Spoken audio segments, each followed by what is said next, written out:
Welcome to the MMA Roadshow, episode number 451.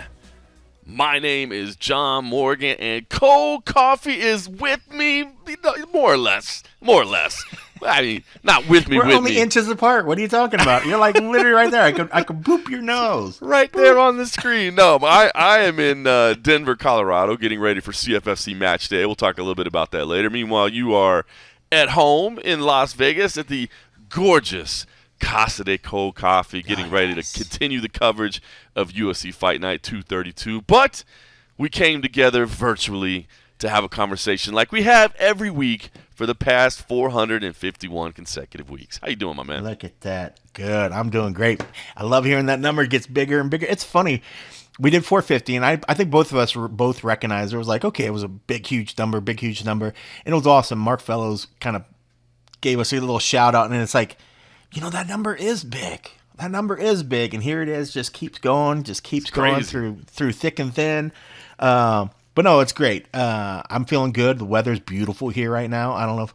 I know most people tune into this for their update of the weather. It's roughly about 70-ish degrees. It's sunny outside, just like it is most days here. We'll talk a little bit about later. You know, I think the anticipation of the flop one that is coming here to town. Flop one. Uh-oh.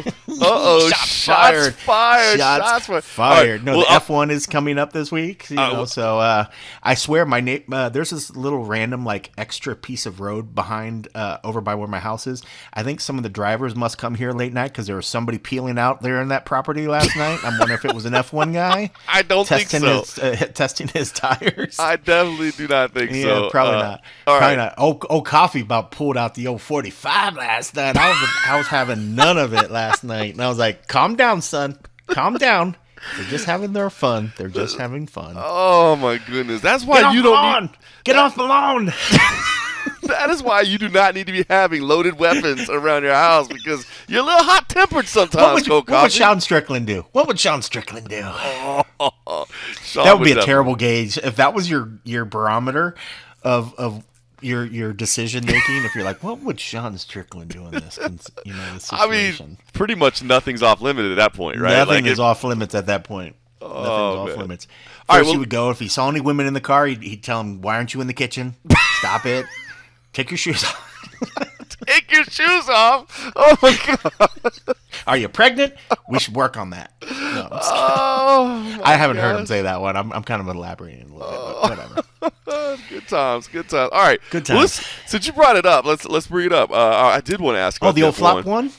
Now, first of all, is that a cold coffee exclusive right there, or did you coin that flop for somebody? One? Yeah. No, that just me, because I literally was quoting or I responded. Everybody keeps. All right, so the big number, F1, the people behind it, they used a third-party analysis company that the LVCVA, Las Vegas Convention, whatever, I probably got their letters wrong.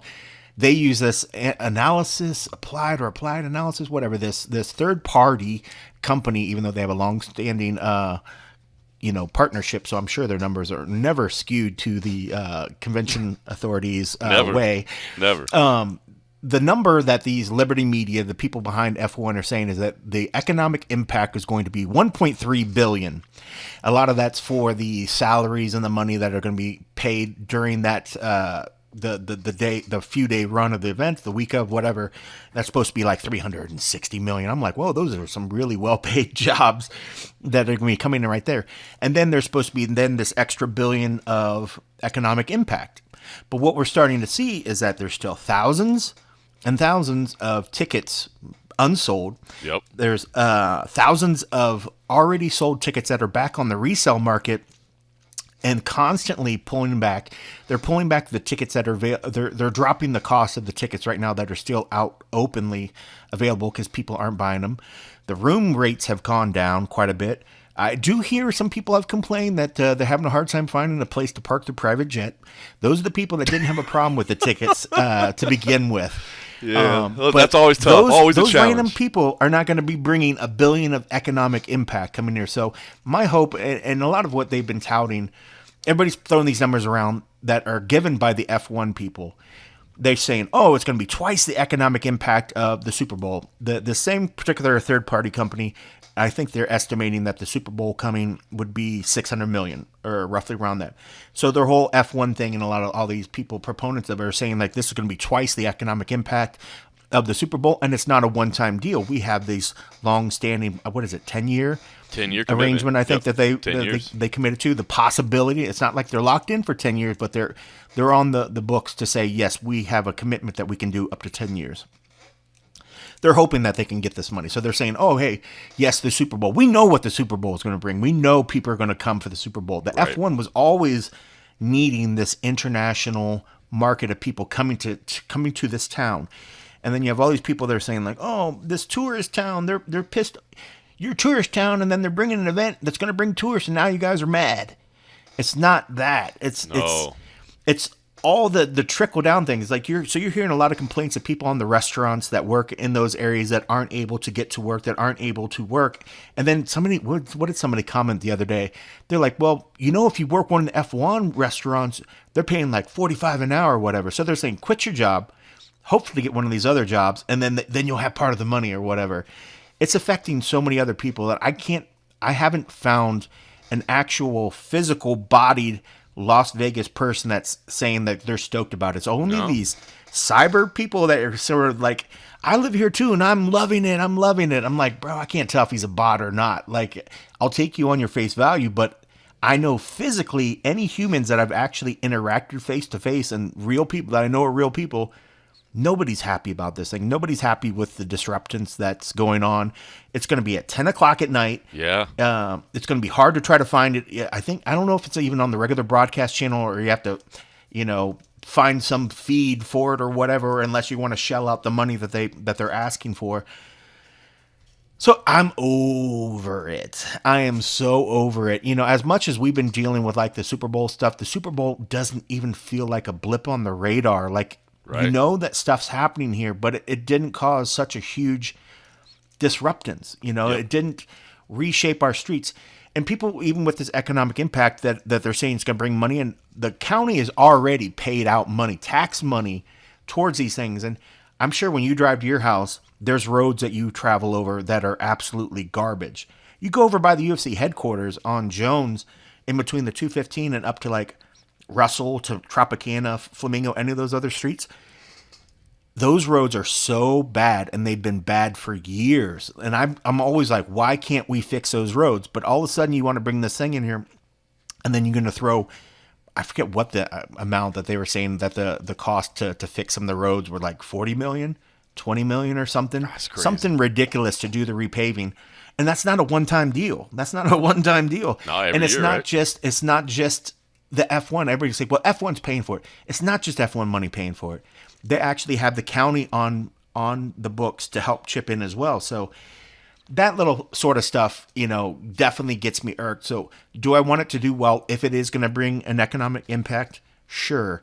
I just don't want to see it flop. And so my whole thing with the flop thing is like, if it flops, please at least make half of what you're saying.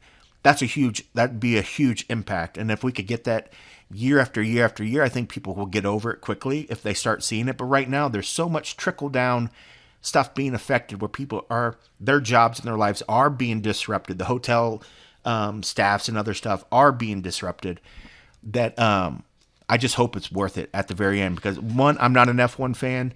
The Las Vegas board, the people that agree to do it, they're all executives on all the casinos, the Wynn, some of the other ones. These are not just a panel of, it's not like a city council of normal Joes that are just like, hey, I think this is going to be great. I think there would have been more scrutiny as for what was going into it, what the involvement of the county money and the disruption, if it was actual folks making the vote and Right. kind of pushing this, as opposed to rich people on casinos, executive chairs and stuff making this happen. So it's wild. I mean, normally, obviously, we're an MMA show. We're not going to be talking about F1 for that long, a sport that we really don't know that much about. But I did want to talk to you about it and actually spend a couple minutes, because obviously we do both live in Las Vegas, and I think this story is actually getting bigger. It's becoming like a national sports story, because people are like, it has the chance to be an absolute disaster. Like, it's gonna look horrendous. Cool. It's gonna look super cool. Like, at don't night, get me it's wrong. going to be super cool. I agree with you 100%. Dude, like the visuals are going to be really neat. Oh, the visuals are going to be incredible. Especially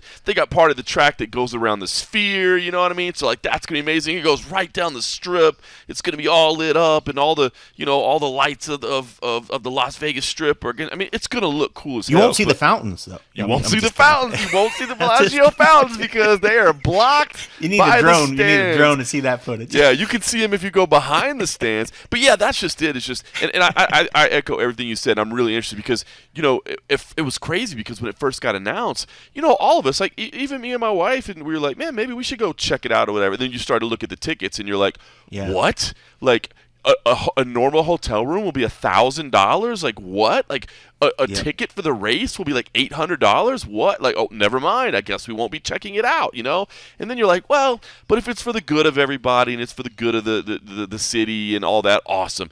But then the construction has been months long. It's not like construction has been bad for a week or like it's been awful to the point that people don't know how they're getting to work. The Uber drivers and the taxi drivers, they're saying what a nightmare it is. They don't even want to work. It's crazy. It's bad, bad, bad, bad, bad. Now, by the way, I heard that they're saying like it's going to take them until like almost the end of the year to break everything down afterwards. So like it still takes like another month afterwards to clean up. But it's been this absolute headache. And then you wonder, is it going to be like this every year for 10 years? And on top of that, it didn't even deliver the money it was supposed to deliver. Right now you're hearing like all these hotel rooms that are empty or they're selling them like below what a normal Friday or Saturday night would be. Like not even slightly elevated, not even normal, but like actually below market. So it's like all these headaches. And it didn't even deliver. And so I'm really interested to see what the fallout of all this is because I feel like most people in Vegas are like, you can't do this to us again next year. Like one and done, get this thing the hell out. But they built a permanent building, over there over by the Hard Rock. Huge section of land. I'm not sure what the acreage was, but that land they bought for like $240 million, $250 million. It's a huge plot of land. And the structure they built, it's really cool looking, but it's like that's not just, they're not just going to tear that down. No. Like it's part of that whole area now.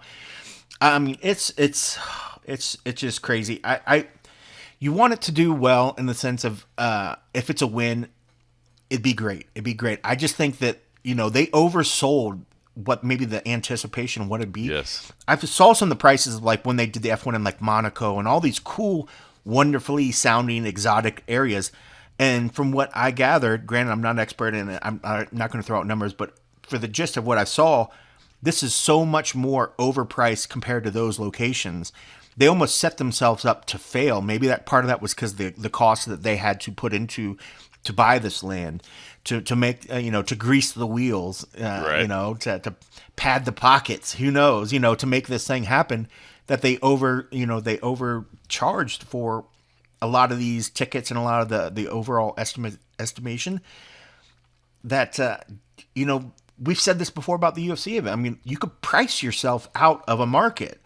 And I think they almost priced themselves. Maybe they did price themselves. The fact that they're backtracking on the price, it's definitely a lesson to be learned for I think big sports that want to go into a new market and think that you could take an existing product that's a hot thing and then oversell your market, and then you shoot your shot and you miss out. And I think that's what they did. I think they overshot the mark, and I think the best case is that they meet half of the market of what they were expecting. I've heard seeing anywhere between 1.3 1.7 billion.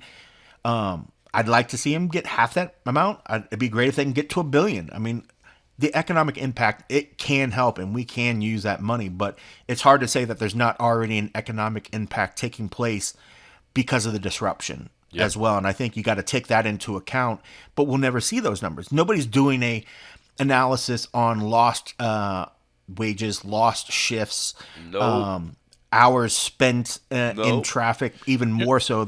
Nobody's accounting for that. And when you put that into numbers, I think that would really offset some of these big numbers that they like to keep throwing out. Dude, that's so interesting. It just occurred to me because you're right. Because you know what they'll do is they'll do an economic impact study and they'll add in like all the hotel rates, all the restaurants, like they'll add in all that. But then what if you're like, yeah, but what is the economic impact of a normal weekend with nothing going on? You're like, oh yeah, we had all this revenue. Yeah, but guess what the revenue would have been had you not been there, and people, the people can't get to these restaurants, and people can't get to it. So it's interesting because they physically can't get to the restaurants. It's so crazy because of the way that the roads have been shut down. You cannot get there. That's just the way Vegas is laid out. I mean, like Vegas, as opposed to a lot of granted, we always say that kind of has a small town feel. In that sense, is like some places you have very limited access to get to these buildings. Right. And then if you take that access away, sorry, just can't get to it. Can you walk? Can you find another place to park and walk here somehow? You're like, bro, it doesn't work that way. Some of the hotels down there, they're saying they're telling people that are staying there, like, you can't take an Uber, by the way. If you're leaving, you can only leave on foot between like 5 p.m. and 4 a.m. or whatever, like, because you can't get it. So you have to walk to like a remote lot to where you can. It's just it's crazy. So it's interesting. I'm gonna be on Saturday night. The scenes are gonna be amazing, and I think it's gonna look cool and people are gonna love it. But it has been pretty much a disaster, and I don't know that economically it's going to end up being successful. So I'm interested. So that's what's going on in Las Vegas this week. By the way, you said we kind of do have a small town feel, and I've always said that. I mean, I grew up in Dallas-Fort Worth. Like, I grew up in a sprawling metroplex where you can drive for hours and you're still there. Vegas still does have a little bit of a small town feel once you get outside of it, but it's getting bigger. We know that, and we got a baseball team now, man. And yes, we do. Let me just issue a even though I kind of already thought we did, but I guess not. But now we do. Well, now we have a major league team, and it's official, I guess. No, that's official. Yeah, it's the official part. Like, I thought it was already done, and then so when they were saying like that they voted on, I was like, wait, you don't talk about that before you already say you're going to move your team there and you spend all this money, and like that doesn't already happen? I'll tell you what, I would I would like to issue, the MMA Roadshow would like to issue a formal apology to the people of Oakland, California. Like, bro, like, we have now stolen 2 of their teams, bro. How could anybody from Oakland, like, everybody from Oakland must hate Las Vegas? I mean, we've jacked 2 of their teams. I feel awful for them. Well, do they have anything else we could take? Do they have another team? They got a soccer team near there. We can scope as well.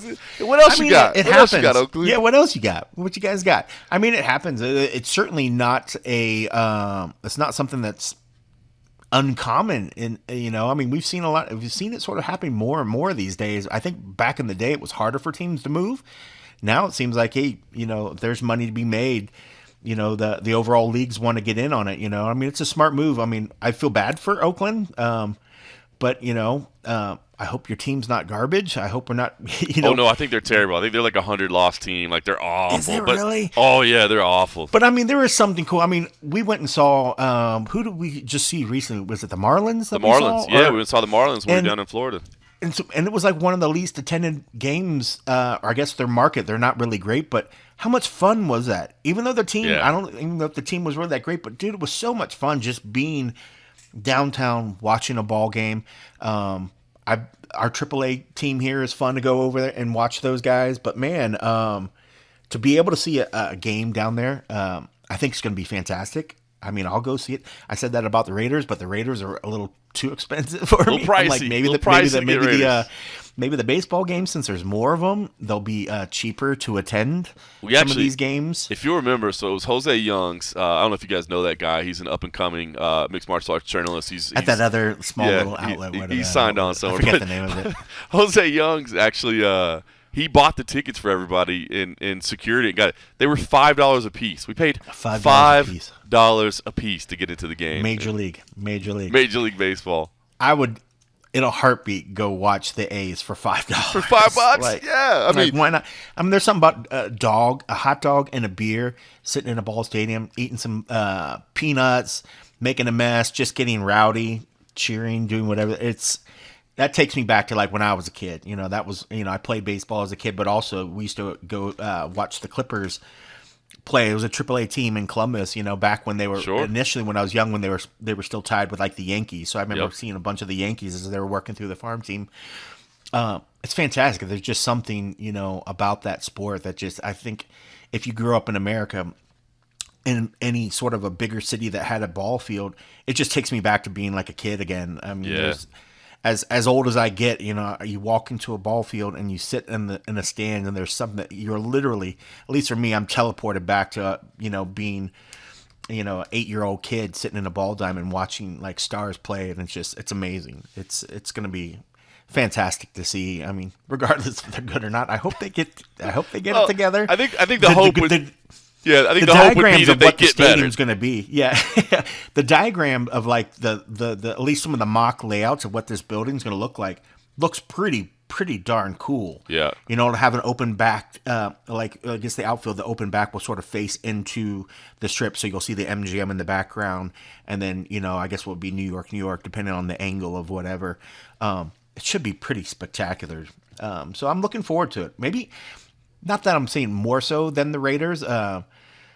I'm definitely. I think the Raiders. I liked the Raiders. I like the colors more so than like the Athletics. Over the years, but there is something about baseball that I think it's much more accessible because there are so many games. I think there's quite a possibility of seeing more games a year, whereas I thought I would go see the Raiders by now, and it's too expensive right now, so I haven't gone over there. But I love the fan base loves it. I mean, look at our town. Our town, the Knights came out, and literally people here are diehard fans. The team loves the fans love the team. The Raiders came here. I didn't know what was going to go on with that. Raiders fans traveled to Vegas, and Vegas fans absolutely adore the Raiders now as well. So they've made it their own, and they're still close enough, and it still has great ties to the community that it came from. Like the fans in Cali still come out here and watch it. Maybe some of that will happen with the baseball, but the way that this city has appreciated and sort of just embraced these teams, I have to think that the A's they're gonna love it immediately as well. I mean, because people just love that shit, and their location, holy cow, right on the strip where they can get all that foot traffic. You don't even have to drive to the stadium if you're staying in the major strip area. You can literally take a tram, get closer. You could take Ubers. You can walk to the thing. It's going to be a win-win. I mean, like, I'm not sure how much money they're, at first I know when they threw some numbers, it was like, oh, here's another big project we're putting money in. But this one, I think, will have a major impact on, let alone just the skyline itself, but a major impact on just for people that live here, people that are able to work here and go see it, and their families have another, key entertainment thing to go see. So and they won't have to shut down the strip for a month to do it. You know what I mean? So it's I know we still have to deal with it after it's done. We still have to deal with it. So crazy. We dealt with it leading into it. We have to deal with it afterwards. I will say I do feel bad that we're taking somebody else's team, and granted that it's from the same city again. But I will say as a 15, sorry. You want free slots? We give you some free match play. Can we give you some match play and a free drink? You should. You know what, man? If you show up in Las Vegas and you have like a driver's license with an Oakland address on it, like you really should get like crazy benefits. You know what I mean? Just like $25 match play, free play, $25 free play, and 3 free drink tokens. You get the best deal. But I will say, as a 15-year Vegas resident who obviously doesn't have any plans on leaving anytime soon, given the industry that we're in, it's crazy how much the town has changed, man. We only had UNLV when I first got there, and it was like, by the way, don't ever expect to get pro sports here because, with the gambling aspect of it, the pro sports leagues will never have pro sports here. Now it's like, yeah, whatever. There's gambling everywhere. Like, let's go. It's so crazy. I mean? They're putting it on broadcast. I mean, like it's not even a thing anymore. It's just unreal. But you're right. I mean, like they were like, it's never going to come. There's gambling there. They don't want it there. They think of blah, blah, blah, blah. I'm like, people gamble on it now when it's not here. What's the big deal? What's the deal? It's not like the players are like, hold on, I got to run to the bookie real quick, and then I'll come back and I'll get dressed. Like it's amazing. It doesn't make any sense. So it's amazing. All right, listen, we do talk MMA from time to time on this program as well. I'll get there eventually. Did I already mention the weather? By the way, 75 degrees here in Denver as well. Beautiful. Just to let everybody know, just a beautiful. Nice. I was afraid it was going to be a little cold, but it's all right. All right, we did. Let me guess. You brought shorts. Of course I brought shorts. Of course I brought. I did actually. I did. This is how cold it's supposed to be tomorrow up at the ranch. We're doing it at this. We've been talking about this for a while. So we got Campbell University, and they're going against Wyoming, and we're doing it at a horse sanctuary. I mean, it's in the middle of Wyoming. This barn that's in there that they're setting up right now. But I think it's supposed to be like 30 degrees or something like that tomorrow. So I actually. So you brought pants. I brought pants. I actually brought pants. No shit. Yeah, I packed a pair of pants. Is it a suit or you actually brought pants? No, it's like the only other pair of pants. I have suit pants, right? But I'm not going to wear a suit because I'm not on air. So I had like some Adidas pants. So that's all it is. I mean, they're not like. Well, I saw that at Tough Enough you wore a suit. I did. I figured I'd So you just rushed home, but you rushed home, grabbed a suit, got all sharped up, and then straight up. I slept for like I flew home. I had to connect. Like I went straight to the airport after we got done with the UFC 295. I went to LaGuardia. I think from LaGuardia I had to connect to Chicago. Chicago, I landed in Vegas. I think I got home and took like a 30-minute nap and then showered real quick and changed to the suit and drove down to the Sahara. And Wow. Justin James was my co-host there, so it was fun. We had a last-minute scramble. We had heard it was going to be Chris Curtis, but I think Chris had something pop up. I think he just had a kid, actually, so he had like some family stuff pop up. So Justin filled in on the day of the show, which is fun because Justin actually grappled the night before. They did back-to-back events. They did a fundraising event, and then they did the MMA event for Fight Pass on Sunday. Awesome. But he grappled the night before, and apparently he stepped up on like 3 days' notice to grapple, and then he stepped up on day of to commentate on back-to-back nights. So that's a short notice guy right there. Boy, that would have been fun with Chris Curtis. I mean, he's a personality. Justin's definitely a personality, but Chris Curtis, that would have been fun. Yeah, fun for sure. I want to. It was funny. I was actually watching Chris do a Tough Enough show one time when I was out of town, and I actually kind of wrote his name down as like, dude, that's a guy we should get to fill in sometime, maybe for CFFC or something like that if we need somebody, because he's fun. Like, obviously he's knowledgeable, he has a good time. Justin was fun too, though. I've always liked Justin, of course. He coached my kid for a couple years in wrestling before he actually made it to the UFC, and so it was fun to work with him. So, all right, listen, I did want to ask you one question about UFC 295. I'm still struggling, and I want to know what your take is because we haven't talked about it since then because we've both been slammed.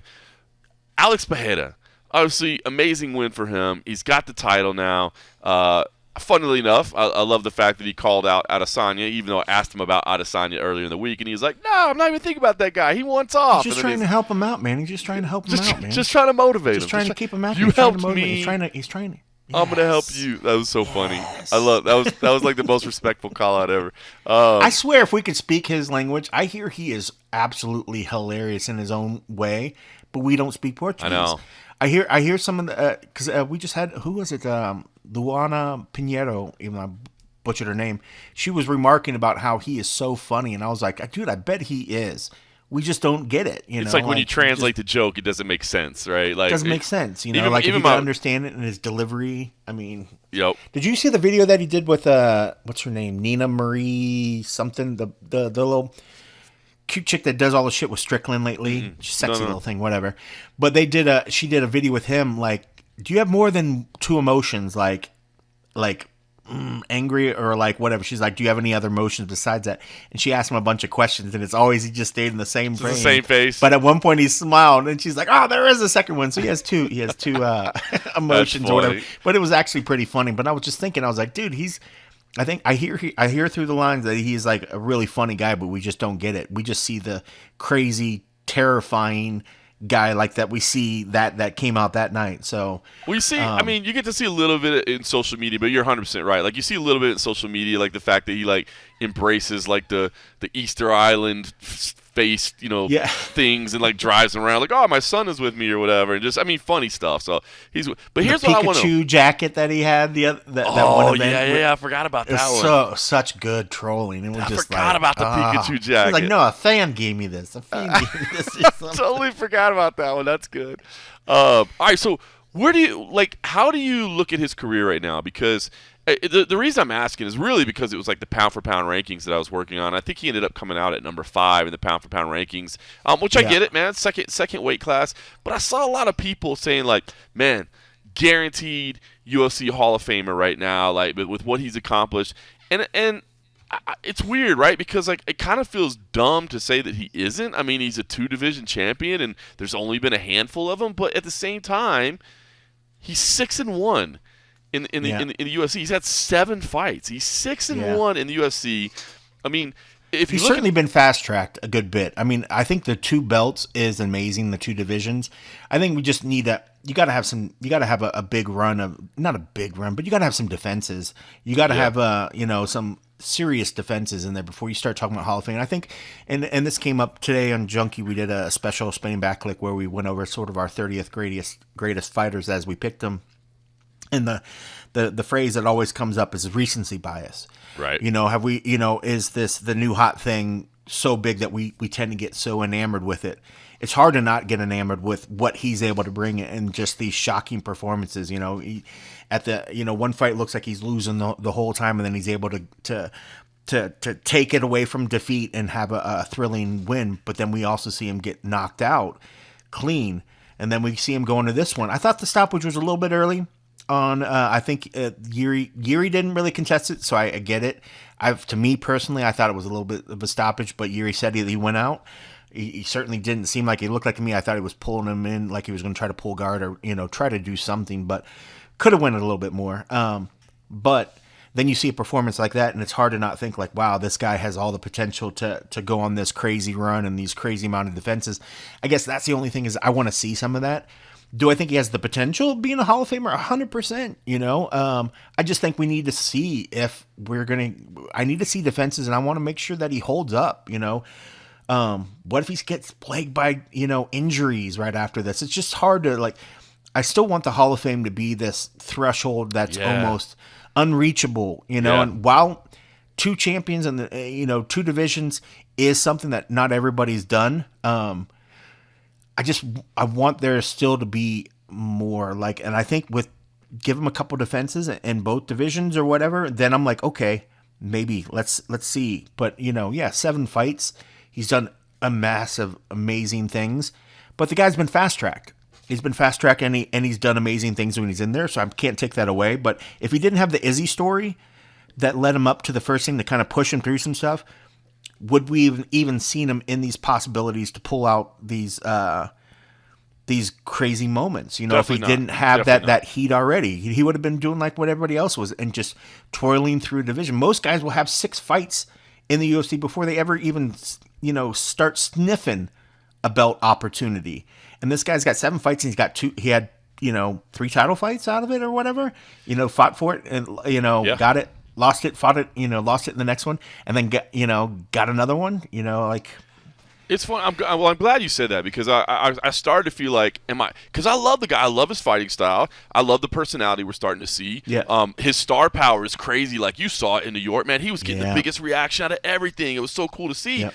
But in my head, and so I've been questioning myself all week. Like, am I being a hater for some reason? But it's like, I feel like he just needs more time. Like, I have no problem with him being fast-tracked. If you'll remember, as he was on the rise, I was one of the biggest cheerleaders going, hey, we got this story with Adesanya. Don't let it slip away. Like, don't make this guy go through the ringer. But when I look at it, I mean, and I mean this is no disrespect, but 18 months ago, he was fighting Bruno Silva. 2 years ago, he was fighting Andreas Michailidis. Like, no disrespect to those guys, but, like, the run that he's had is, there's no doubt. If you just look at the names, Yuri Prohaska, former champ. Jan Blachowicz, former champ. Izzy, former champ. Sean Strickland, current champ. So 5 straight fights. That's crazy. I know. It's almost like an asterisk. You're like, wait, really? What'd you say? What was the last one you just said? So right. But, as you said, one of those was a loss. One of them was a knockout loss. The win over Jan Blachowicz wasn't the greatest performance ever. And, I mean, Jan still contends that he thinks he got robbed in that. It wasn't the greatest for us. So it's weird. Like, it's amazing. I love the guy. I'm a fan of the guy. I'm a fan of his fighting style. I can't wait to see what he does next.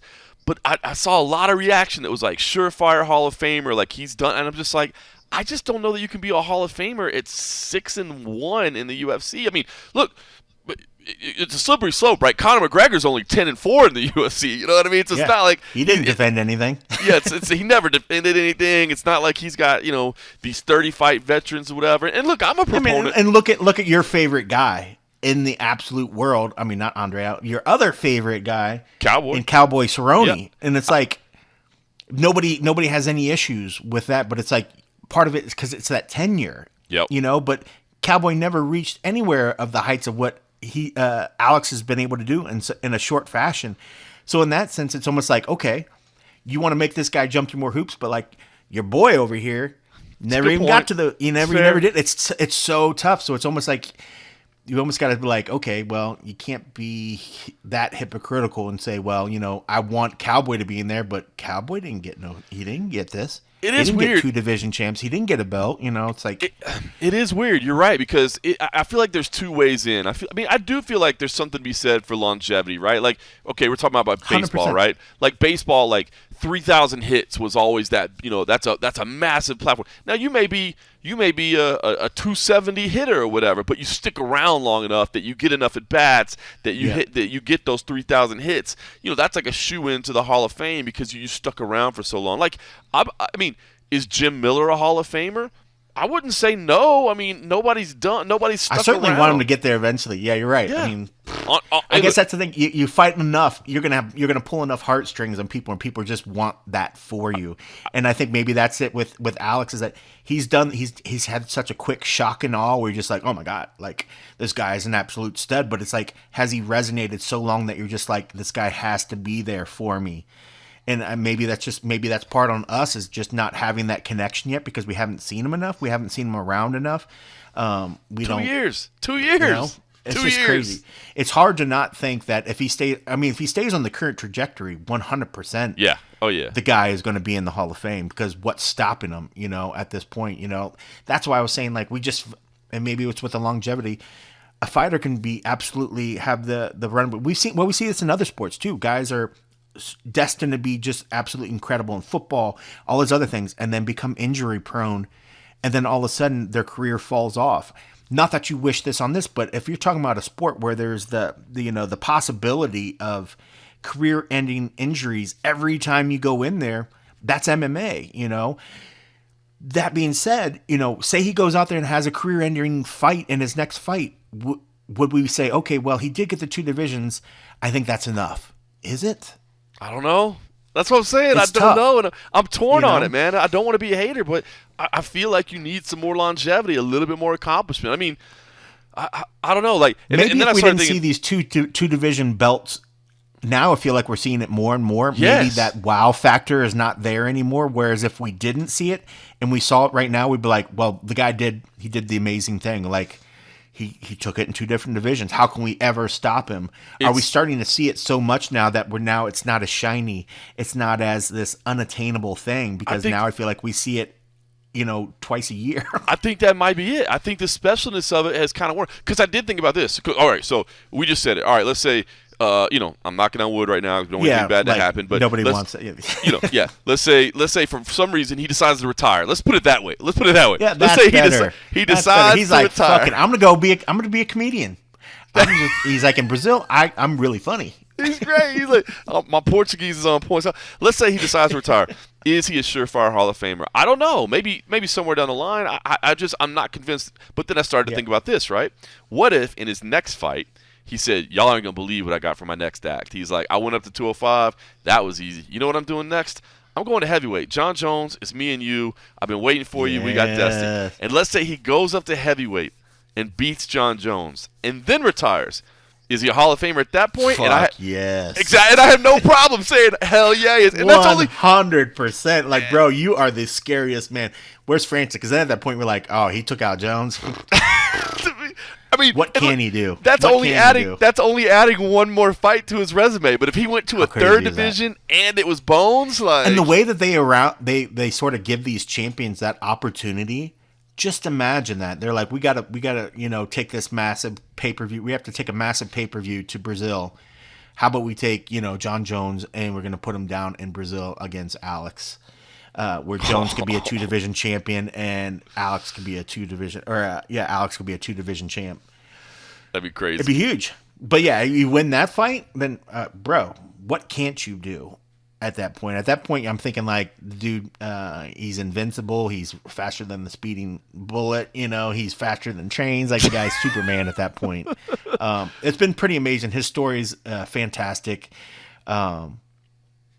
Maybe it is just you want to see a little bit more. But in terms of his immediate impact, you can't take anything away from that as being anything short of just absolutely spectacular. And the current trajectory, you have to think that yes. So maybe it's just odd for us to hear people say future Hall of Famer, just because you're already sort of saying like, I already know how his career is guaranteed to happen. It's just so short. You just want to make sure that there aren't going to be injuries, that there aren't going to be whatever, that all the things align. But if his current trajectory and he's going to maintain his performance, what he's doing right now, it's hard to deny that he wouldn't be a future Hall of Famer. It's just, I guess, just hard to immediately say that after only seeing him a handful of times. I agree. It's a weird one. But the dude's a stud, man. He's a stud, though. I mean, so let me know. Let me know what you think, people. Let me know what you think. Is he? Because I'm not 100% either way. Sometimes I have a stern opinion. And I'm like, this is the way I feel, and you're not going to change my mind. This one, I'm on the fence, man. I'm teetering a little bit, but I felt like a hater for even suggesting that maybe he's not. But I'm glad to hear that I'm not alone. So here's the other question. Well, when you think about, sorry, just one last thing. When you think about, a lot of times, like some of the guys that have done it differently. Like when you look at Conor and we talk about, where are the defenses, whatever. You got to think about the overall movement and the what he did for the sport as well. Oh, yeah. We in our top 30, we talk about Ronda Rousey, what she was able to do for a sport. For a whole genre, a whole women. Dana was like, I don't want women fighting the MMA. I don't ever envision seeing them. And he had a good point of saying, like, there was a point where nobody thought that they even fight. They were mad that men were fighting, let alone women. And then when he was able to change his mind and what Ronda was able to do, there's certain people that are able to have moved mountains and just leave a legacy. And it's hard to not think that, when you do enough, you get that sort of thing. So for him right now, it's just tough because I think, he just hasn't left that legacy sort of thing. Right now, we're all still reeling for what he's able to do. I think when there's just a little bit more of that legacy moments out there, it's going to be hard to deny him. Yeah. But when you look at people like Conor and other ones, you can't put them on the same level, even though they've done similar things, because there is still a difference in the overall arching impact of what that fighter did for the overall sport and for the just the fan base. Yeah, maybe Alex will get there, and maybe sure he will, but it's just apples and oranges right now when you compare like a 2-division champ of Conor's stature with a 2-division champ of what Pereira's stature is. I agree with you. And Conor is, to me, 100% a UFC Hall of Famer for more than just what he accomplished in the cage. More than just what he did in the cage. Yeah, 100%. because I can see people arguing, well, wait a minute, John. He never even defended the titles. And look at, he's 1-3 in his last 4 fights. And those are all valid arguments, whatever, right? But you think about, the global superstar that how he elevated the sport, man. He elevated the sport, 100%. And the Floyd Mayweather fight. That to me, the Floyd Mayweather fight is one reason he's a UFC Hall of Famer, as bizarre as that may seem, because it was a boxing match. Because that was a moment. That was 2 icons coming together, and it was one of the biggest. He made the impossible happen. He made the impossible happen. People said that'll never ever happen, and now it's like it's at the blueprint. Yep. Now people are copying and trying to do the same sort of thing. He did the impossible. People are like, that's never going to happen. Floyd Mayweather, there's no way ever. I'm going to go put money on it. It will never happen. He made it happen. You can't quantify what that did for the sport. And just, I had family that were reaching out and don't care about the UFC, but he made people care about it. And you can't not take that into the equation when you talk about a Hall of Famer, what they did for the sport, and that's why I think it was so great about the whole, what do they call it? Not the Pilgrim Wing, the Pioneer Wing. The Pilgrim Wing. This is the partner. This is the Plymouth hey Rock. There, this is the Plymouth Rock division over here. When they talk about the Pioneers, it's for what they did for the sport overall, and that's what got them in there. So, it's kind of already out there. Like when you move the sport, when you elevate it, you're almost guaranteeing yourself when you do it to such a level that you can't pay attention to it. And Alex has the potential of getting there. It's just in terms of just sheer performance, it's not as wow. Oh my God, a 2-division champ. It's not what that used to be. Now you need to elevate. You need to keep elevating it, and just a couple defenses. And each one, it goes a long way for legacy. And then at that point, it becomes undeniable. I think at some point. All right, speaking of making the impossible happen, my other question about 295, the cold coffee crystal ball, what does it say about John Jones, Stipe Miocic? Do you think we see this fight or not, man? 'Cause I feel like The timing is weird. I feel like Tom Aspinall looks so damn good. I talked about this on the and a half episode, and I think a lot of people have talked about it since. Man, how do you not right now say that you want to see? And again, I know you're an Ohio boy, so I'm not trying to disrespect Stipe, but I just don't see how anybody that's a fan of the sport right now isn't saying the fight I want to see is John Jones versus Tom Aspinall. 100%. That's the fight I want to see. But if this injury is going to take longer than we really think, I would like to see Stipe fight one more time. I think if it came down to it, and we know that Jones is going to be out anywhere from 10 months to a year, and then maybe if he wants, even though he's holding that belt sort of hostage, I would like to see Stipe at least offered the opportunity to fight for the interim belt. That's not the last fight I want to see for him. Don't disrespect him. You can't disrespect him like that. It's almost disrespectful that you're not at least giving him the option. I feel like if he doesn't fight next year, we're not going to see Stipe ever fight again. I agree. Like it's done. So I'd like to see that opportunity since he mustered the effort to do it one last time. I would say give him the opportunity to go out there and fight for the interim. And then do you think that he's not going to then hold on to that interim and want to fight Jones and then give Jones that extra little time to do it? 100%. So, my crystal ball, I would say, yes, the fight I want to see is John Jones and Tom Aspinall, but I think the more realistic first fight that we could see is Stipe versus Aspinall. I would rather see that than Aspinall just fight it against another heavyweight at the top of the division. My dream scenario right now, and I'm holding out hope. I'm putting good energy into the world. I'm trying to manifest this. My dream scenario right now is John Jones, Stipe Miocic, International Fight Week next summer with a co-main event of Tom Aspinall versus Curtis Blaydes, the interim titles underneath it, heavyweight and interim heavyweight titles back-to-back. Get everybody on the same timeline. So then if timeline. That goes a long way. That goes a long way. If something falls out, you got the backup right there. You got everybody right there. So that's what I'm putting out hope in the world. But I mean, like Aspinall versus Blaydes, you want to see that more than Aspinall and Stipe? No. I'm not saying that you don't, but I'm just saying, like, in terms of like what's the sexy opportunity if you want to talk about one of the guys at the top. Like, if we're not going to get Jones and Stipe, and if we're not going to get Jones and Aspinall, you got to give Stipe that opportunity. I'd love Whether you think you're disrespecting him or not, it's more disrespectful to not get him the chance to make one last big-ass paycheck, Yeah, well, I was going to say whether or not he wants it is up to him, but I think you should at least offer that, because I think people would definitely sign up. To him. People would sign up to see that, man. They would definitely pay to see that. Well, I'm saying I'm biased. Of course, I would sign up for it. If you don't give Stipe a fight next year, a fight that makes sense or whatever, we're never going to see Stipe fight again. Agreed. That's my prediction. He's been gone for too long, but he got himself into that shape. Like, at least reward him with the opportunity that if he's still willing to put his body through a fight camp, give him a fight. Don't make him go through all that to just be like, well, we wanted to try to do it because, anything can happen. Jones could get in his, recovery and get to the end of it, and then, knock on wood, what if there's a setback? Mm-hmm. This injury happened in training, probably a move that he was doing 1,000 times before. 100%. And then what do? You make Stipe, can you wait another 10 months? It's never going to happen. It'll never happen. So, all right. I would like to see him get a shot. Hopefully we have an answer soon. All right, there is some MMA this weekend. Obviously, we mentioned UFC Fight Night 232, which you will be covering in Las Vegas. I don't know if anybody really realizes this or not, but Bellator 301 is Friday night.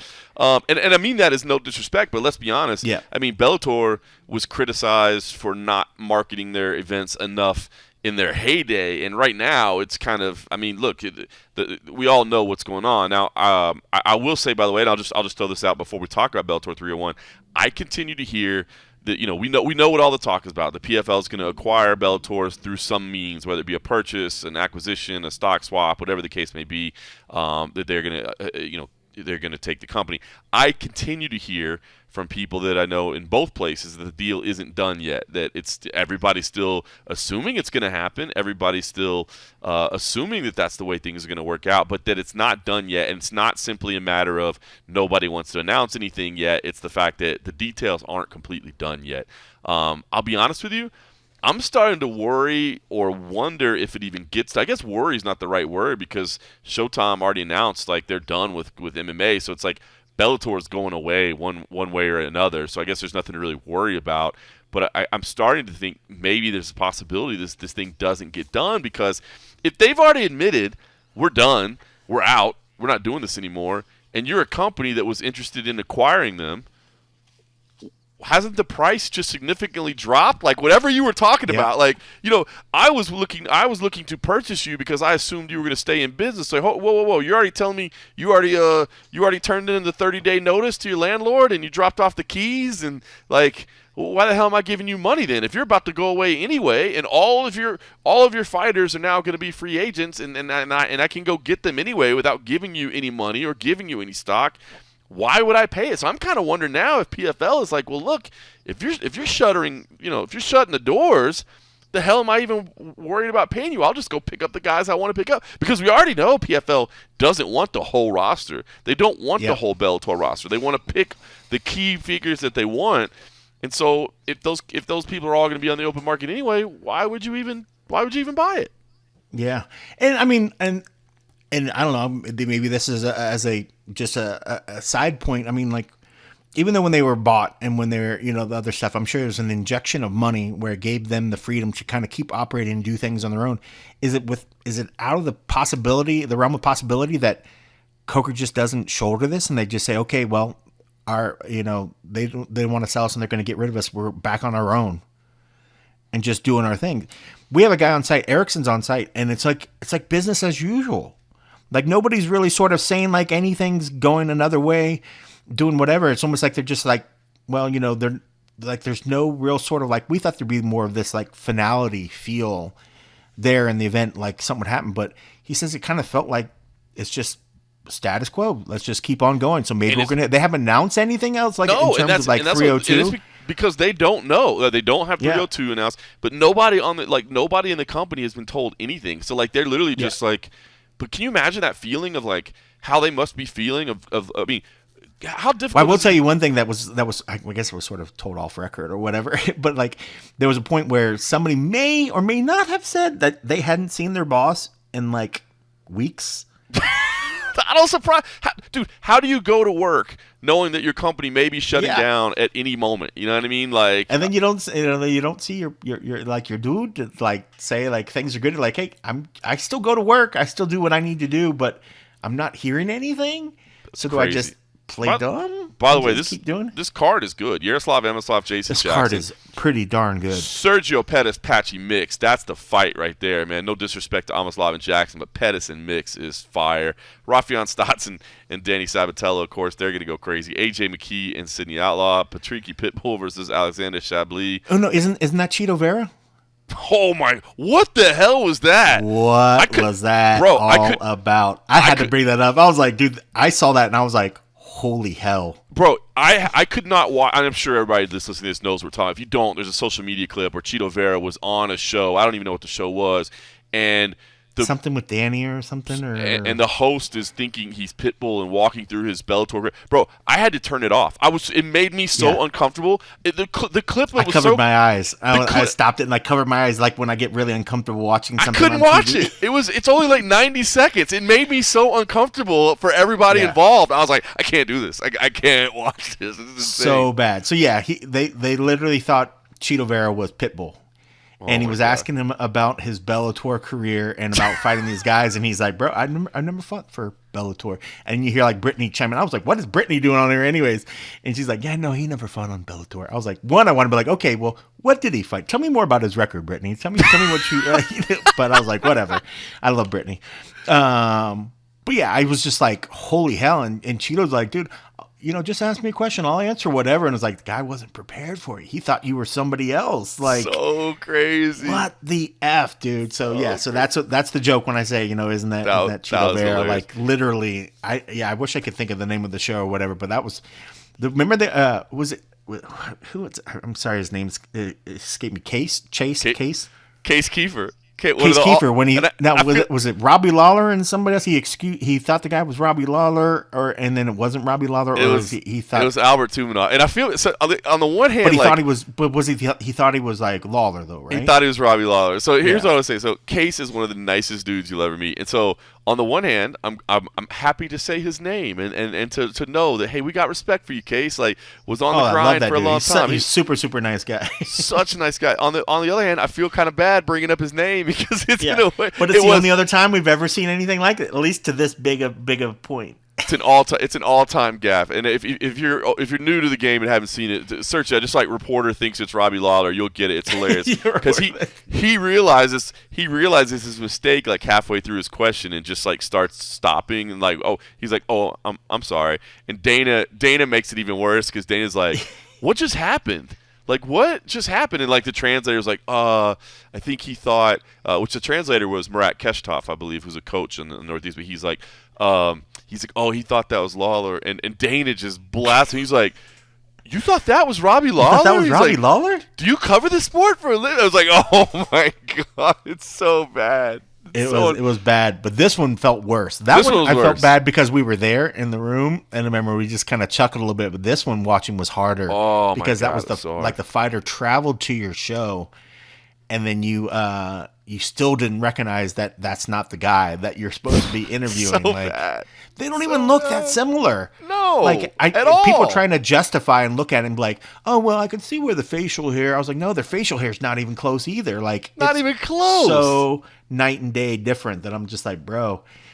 I was wondering too because I was like, Cheeto when he was responding, I was like, are they all high? I was like, maybe they were high and smoking, and he was just that would be possible. Then I'm like, okay, maybe the guy's like, he's just kind of stoned. He's like, they sort of look similar. I'm just gonna roll with it. And I'm just like, oh my goodness. That would be explained. That would be a good explanation for it. Like, I'm sorry, bro. I was so stoned. I thought I was so stoned. I thought you looked like another moderately ethnic dude. So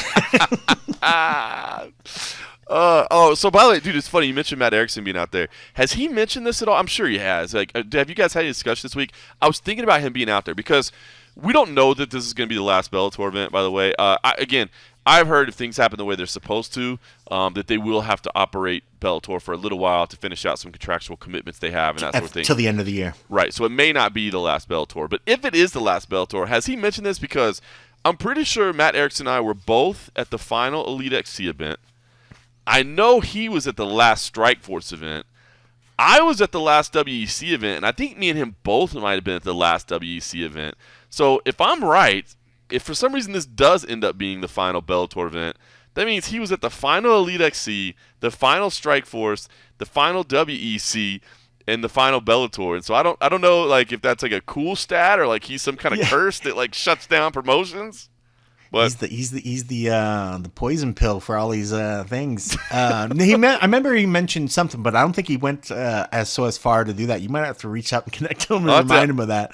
I'll have to ask him. I know him and I were both at the last Elite XC because that was a surprise one. Like we were both there. If I remember right, it was in Hammond, Indiana, which is right outside of Chicago.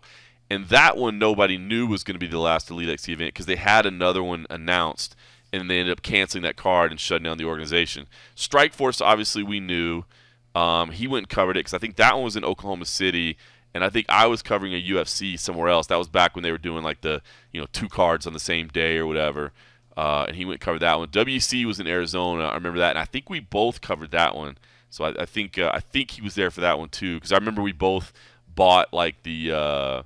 If I remember right, I think we both bought like the autographed posters for the final WEC one because it was like we like collecting stuff like that. But it was like, hold on, right away that 2 of these guys are going to be UFC champions right away, so their value is automatically going to go up. So anyway, but I think he's shutting it down. So anyway, Matt Erickson, shout out to Matt Erickson. I haven't seen him in a while, man, but he goes around and shuts down organizations. Yeah, I know. He shows up and they're like, oh no, it's him. Well, it's a good card. No. It's a good card on It is Friday a good night. card. If It you is want a to good check it card. out, it's a good card. Saturday, UFC Fight Night 232. Look, this is what happens, right? You do a massive pay-per-view, and then you come to a fight night the next week, and it doesn't feel like a, as big of an event, and that's always going to be the case, and it's not. I mean, it's an Apex card versus Madison Square Garden 7 days later. You know what I mean? So, but I will say, I do find the main event very, very intriguing. I know you were there for Media Day. Brendan Allen, I know, man, he's had like a chip on his shoulder for a while where he feels like he hasn't been getting the respect he deserves, hasn't been getting the opportunities he deserves. Here's his chance to really make a statement. Meanwhile, Paul Craig, obviously was a really good fighter at 205. Now, making this new run at 185, obviously a force there as well. Kind of want to get what you took out of both guys, what you thought out of being there for Media Day. I did get to watch the Media Day, by the way, and I did crack up at Paul Craig's impressions that he did. How good were those impressions? They were so good. I was like, he says he does impressions, and then he went into the Arnold one. I was like, dude, that's good. I'm gonna admit that was good. I thought the Schwarzenegger one was. I thought the Schwarzenegger was better than the walk-in, but if you're gonna do walk-in, it has to be that scene, you know what I mean? Yeah. Which is storing the watch up your ass for 2 years. He was even doing the fingers. He was like, up my ass. It was like, oh my God, he did that really, really good. Yeah, I was just rolling. But, both guys were focused. Shoot, the Paul Craig interview was like 30 minutes. I was like, I don't remember the last time we've ever had him on for 30 minutes. He's amped up, man. He's ready to go. It's tough. He certainly... as much as they want to talk about strikers or whatever, it's hard for him to deny the fact of where he wants the fight to go, and that's on the ground. I think he's just so confident. But, we've seen that in so many of his fights recently where he just sort of drops to his back and he's like, bro, stop, get up, fight, It's one thing if you're hurt to go down, but he kind of has this bad habit of really jumping on the ground a little bit too soon. Allen's got great hands. They both have good hands, I think, in terms of just who's got that momentum. Allen, with a name like, it's not like that Craig is like the biggest name. And in fact, he's on the upside of the rankings as well. That's no slouch of a name. I think a win over Paul Craig in definitive fashion, and that's what Paul Craig's trying to do from him as well. He understands that these big, you get a big finish, you get a big sort of hype behind you. You start getting these matchups that maybe aren't the guy right in front of you, but maybe a guy further up the line. He realizes that he's sort of at the later part of his career, not that he wanted to say this is one last hurrah, but in a sense, I think he has that in his mind that it's like, I'm up close. I need to make this happen now, so with getting a win over right now, the UFC has Allen as number 10, with a good definitive win over that, maybe it's not just being number 10, maybe it's number 9, maybe it's something else. And then you're looking at 2 to 3 good wins, and then you're in a title fight. So in his mind, he sees that, possibly, 3-4 fights from now, he could be in a title fight. So, he's going in with that expectation. Allen was fired up, man. He was kind of really just jumping around with certain rankings and other stuff. In fact, Armando made the mistake of actually saying he's on the one of the guys that makes the ranking, because he couldn't understand how Hamzat, these people are kind of jumping in and had no real defenses and are starting to jump up in the rankings. And he was like, I forget how it came up, because I was editing off the side, and somehow when he was, bitching and griping about it, he was like, blah, blah, blah, these guys do these things. He's like, are you one of the guys that votes? And Armando's like, he's such a nice guy. He was just like, yeah. And then he was like, you are? And I was like, oh, bro, why did you say that? You're one of the ones. And he just painted a giant target on your face. Even his coach got a little animated afterwards. I was like, Armando, never tell a fighter you're one of the guys that can do it, because they're just going to see you as a target. Whether or not you rank them high or low, people at some point have issue with the rankings. And part of that because they realize, part of it, the rankings don't get paid that much attention. It's not like Dana's like, all right, it's time for number 1 to fight number 2. And then the co-main, we're going to have number 3 fight number 4. But still, people understand, and there's a lot of interest by those numbers that these people are putting onto these fighters. So the fact that you just kind of put your name out there and say, yes, if you're ever upset, Armando, come to me with your disgruntledness. I will be the poster child. I'm like, bro, I know other people in that room are part of the people that vote on that thing, and none of them voiced Nobody said a the word. name. When he was asking something, you got to stay quiet like those guys are. Don't put a target on your back. So, but he was fired up. I mean, and I think within reason, just like you said, I mean, this is a guy that at times people didn't want to fight him, and maybe he could have been higher and people didn't want to do these things. So I think he holds issue with rankings and other little sort of stuff. So, I mean, he understands there's danger, but it was cute. He came out there with his kid. So he's focused for the fight, obviously, but it also, he enjoys fight week, being able to share it with his family. I mean, we've seen what that does for fighters when they have a family to support, when their family's all about it. She's grown up around the fighting. So this is a guy that's going to be coming in at ease, going into a fight against a guy that he knows that he has, what in his mind, the skill sets more. He sees that he has more weapons. I think he understands that Paul just wants the fight to get to the ground. And I think most of us know that that's where he wants to get it. Allen is more than happy to stay standing. As much as Paul says he's got hands and wants to stay standing, we know that that's not where he wants that fight to stay. But then to be, comfortable, have your family nearby, comfortable in the fight. I mean, he's going to come out there relaxed, and I think he's going to come out there dangerous. And both guys are excited to have a main event, so it should be good. I mean, it's. I wouldn't say it's top to bottom a card where I'm just like, oh man, I'm so excited to be at the Apex this weekend. I mean, there are definitely some fights in this one, like Jake Matthews. It's so funny. Like I feel like we brought this up with Jake Matthews. We've been watching Jake Matthews since he was literally like 19 years old. He was literally watched growing up in front of us. We've literally and it's crazy. Watched him grow up. He's only 29 right now, and we've been watching the dude for 10 years. I'm like, bro, there's people that come into the UFC older than you from the Contender Series and other stuff, and you have a 10-year tenure with the UFC, it's crazy. It's unreal. And he still feels like he's getting better. I mean, I'm glad that he's getting that co-main shine. He's tough always matchup. We know it's a very, very, very tough matchup. I mean, but we know what we're getting with him, and we know what we're getting from his opponent Morales as well. I mean, like somebody's going to go to sleep on that one, or somebody's going to get. Say please ref, stop this. I can't. I don't want to do this anymore. That's going to be a banger, man. I liked Jake Matthews. I love the fact that he was talking about coming into the UFC at 19. He's like, man, I didn't know how to fight. You know what I mean? Like you think you know how to fight. You're like, you don't know how to fight when you're that young. Like you don't have that experience. I thought that was cool for him to have that. And maturity. He learned on the job training in the UFC, the biggest, baddest organization. He got his on the job training. It's crazy. It's unreal. I can't believe we've been watching. It's funny we say this about other ones. We're going to say this about Rosas Jr. and these other ones. Jake came in at 19. How crazy is that? And I don't remember feeling at the time like it was like this crazy oddity, like I just felt like, I remember when he came in, he wasn't like he was like a small dude for the division or anything. No, he's always been pretty jacked. Yep.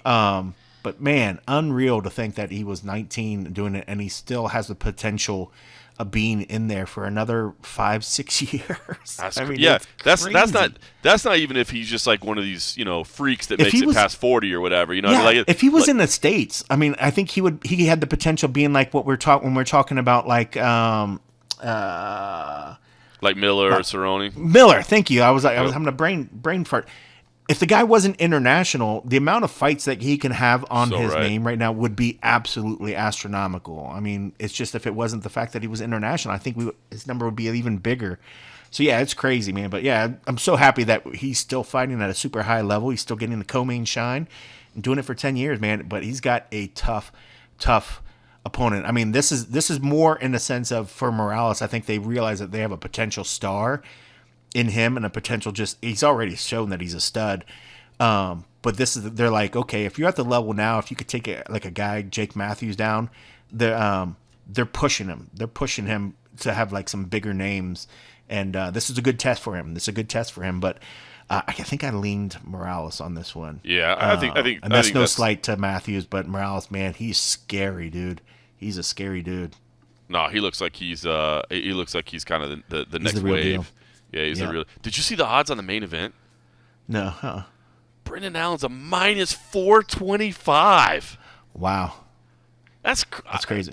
That seems crazy to me, man. And I don't mean no disrespect by that, but I thought on paper this was a closer fight than that. It should be. It should be. I mean, I just think that Paul doesn't do himself any favors when he's so I think people just want to say that he's a one-trick pony. They say that he just brings the fight to the ground. I don't think they give him enough. They're not giving it his due when it comes to his hands. And so it could be a matter of the fight styles. Styles makes fights, and the styles are maybe kind of pushing it a little bit. I think but that's surprising. That's surprising to me that it's that big. I did too. That's big. Surprised me. So, Yeah. all right, listen. Real quick. The other thing I was going to ask you. Did you ever remember the phrase from Paul Craig that we asked him to translate that day? No, because I remember it was in his post fight, right? Wasn't his post fight speech that we couldn't. Said, I can't. I don't know why I remember. I thought it was so funny that you asked him if you remember that story, because obviously I'll always remember that story. Like, somebody hit us up. You and I were at the airport waiting to fly home, and somebody was working on Sunday, and they were working on the post-fight story, and they couldn't understand Paul's audio, and they were like, "Can you guys hear what this is?" And we both listened to it, and we were like, "No, I don't know what the hell he's saying." And then we both looked up, and we were like, "Oh shit, he's sitting right over there." I was like, "Why don't we just go ask him?" I think he was having a beer. We were having. He was a beer. having drinks. Yeah, so we were having some drinks. We were definitely having some drinks, no question. Those were our younger days when we acted less responsibly than we do now. And we walked over there to him, and I think I even had trouble understanding. Like, it even took a couple times for him to say it in person to us before we finally understood. But it was somebody's O had to go. Yeah, somebody's O had to go. It's funny when he was teasing around. I was like, bro, maybe we've seen you enough, because all of a sudden we can understand you. I was like, we've either ruined your accent or you've done a better job of changing it so that we can understand it. And he even said, yeah, I have to slow it down a little bit. He's like, because if I'm talking with my friends, I'm just like, blah, blah, blah, blah, blah. And we're like, no idea what you just said. No idea what you just said. That was funny, man. He's such a nice guy, man. I love that guy. Such a nice guy. So both guys are good. Yeah, I mean, I feel kind of bad picking against him. Because I really do like the guy. I just think Alan's got it's more his time than Craig's time. And I think if Craig didn't have that just desire to always just hop on his back, I think he just sets himself up. But it'd be interesting if he starts hopping to his back and Alan jumps into his guard and they make it a jiu-jitsu match. It'd be very interesting to see. I know how the fight plays out, because that's not just guaranteed for Craig by any means. No, Alan's good. Alan's really good. So I think Brendan. I mean, you're 100% right. Like, Brendan is going to try to keep his thing on the feet. I would imagine that would be the smart play. Like, right when you're game planning, what do you do first? Like, where is the place that my opponent is most dangerous? Can I win it somewhere other than that? And he can. Like, he's got better stand up. But yeah, the grappling dork in me would love to see them get down there and have some jiu-jitsu scramble 100%. Exchanges, because they're high level grapplers, man. I think it would be super fun to watch. So good stuff. All right, well, listen. I will not be there, but I will have the and a half coverage for everybody over at patreon.com/the MMA Roadshow. Always appreciate everybody supporting us over there. For as little as $3 a month, you can help support the show. I will be doing an and a half episode, though I will be doing it from Des Moines, Iowa, I believe is where I'll be. Actually, Fort Dodge, Iowa. I've got 2 CFFC match days this weekend, so if you're looking for something else to watch, I will not be on air. I'm actually going to be in the production truck for both these. I'm learning another little side of the business, learning some different aspects of it. I like it. We've got 2. We've got one on Friday, one on Sunday. The one on Friday, so I said I'm in Denver, Colorado right now. I'm about a little over 2 hours away from where our venue is going to be tomorrow, Friday. We're in this barn. I've been talking about it because it's so wild, man. Actually, I put a picture on Instagram if you guys want to see it that was sent to me. The production guys are out there right now setting up the venue, and they just looked out, and there was a rainbow like over the Wyoming wilderness, and it just, I'm like, this is gorgeous, man. So, but we're going to be inside this barn in the middle of a wild horse eco sanctuary. It's going to be Campbell University against the University of Wyoming, and should be a lot of fun. We got some surprises in there, but there's going to be like the wrestlers sitting on hay bales and people wearing cowboy hats, and it's going to look unlike any other wrestling duel you've ever seen before. So it will be one of the most unique environments you've ever seen. And then on Sunday, we'll actually be in Iowa for a great one there. Iowa State and Wisconsin are going to go at it. Very meaningful duel there. And it's in Humboldt High School, which is the high school of Kevin Dresser, the coach of Iowa State. So it's just about sold out. It's going to be sold out by the time we get there. It's small. It's loud. It's going to be a cool environment as well. So definitely looking forward to those 2 things. So if you're looking for something other than MMA to watch this weekend, go check them out. Like I said, I've been telling people this, but I mean it. If you like college wrestling, watch it and tell us what you think is good and what you think is bad. I'd love to hear about it. And if you haven't watched college wrestling, watch it anyway. Give it a shot, man. See if you like it. I think you'll find it to be an entertaining sport, and obviously a huge direct correlation with mixed martial arts. And, they're starting to embrace that a little bit. So, yeah, looking forward to it. Should be fun. Staying busy.